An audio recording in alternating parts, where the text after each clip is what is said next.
Tapos nilagay ko lang yung ano guys, yung hotdog dito. Oh. Diba? Para mabilis, hindi na yung magprito-prito pa.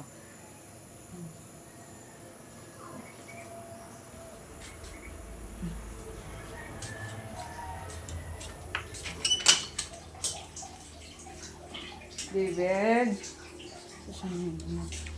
6:30 na. David. Oh, ayun siya guys. Naglinis ng ano. Sa aso. Yung swimming pool. Puno na. Ito yung anak ko guys. Oh. Nagluto. Naglilinis. Yan. Say hello. Good morning. Hello, good morning. Good morning. Good morning. Yan yung trabaho niya pag ano. Gising niya.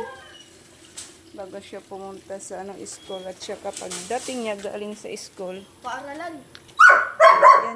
Yan yung ding ano niya trabaho.